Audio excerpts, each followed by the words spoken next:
New at 5, Nicci Gilbert spent nearly 5 years in the R&B group Brownstone. Their debut album, From the Bottom Up, earned them a Grammy nomination, and they were signed to Michael Jackson's record label. But once the band broke up, Nicci took a different path, and she wore a lot of hats. Jaquetta Williams sat down with her to talk music, business, and reality TV. Well, you know, Brownstone was the business back in the 90s, but things changed. Life got in the way, and the ladies went their separate ways. But Nicci managed to carve out a lot of good things for herself. Take a look. We were introduced to Nicci Gilbert in the 90s with the group Brownstone, one of the first artists signed to the late Michael Jackson's music label. He said, I signed you because you are amazing. Don't look at what I do as an artist and let that be a gauge of your success. You're the first artist signed to the label. Do what you do. Having Michael Jackson as a boss just meant I needed to work harder. You know, I don't want him to get rid of me because I'm chubby.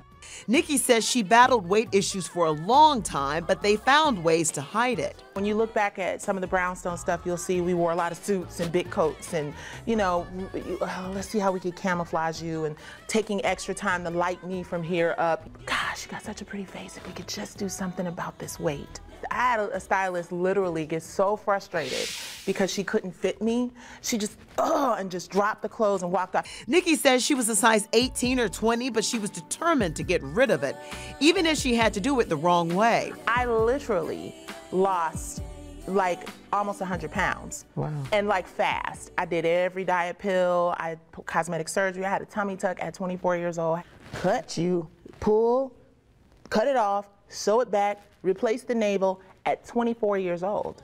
Nicci learned from her mistakes, but soon Brownstone broke up. Mimi left first, then Maxie, and finally Nicci. My passion for music was fizzling away.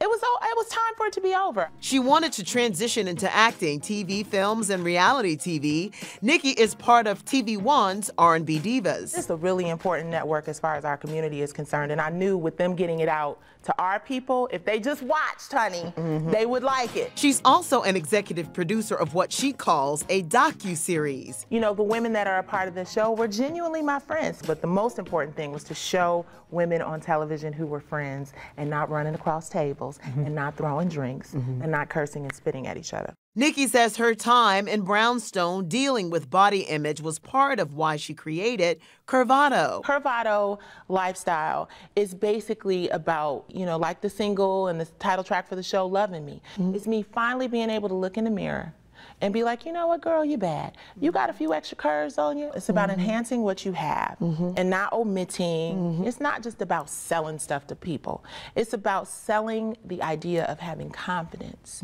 and being curvy. I couldn't end our interview without asking if she still loved singing. I absolutely love singing when it comes from my heart. When there's no business attached, when there's no ulterior motive except to tell a story through song and use the gift and the tool that God gave me to express that. And she still expresses that. She's still singing or singing. The ladies of R&B Divas have a single out right now. It's called Loving Me. You can get it on iTunes. And if you want to know more about Nicci's clothing line, Curvato Lifestyle, go to our website, cbsatlanta.com, go to news, then Jaquetta's Close-Ups.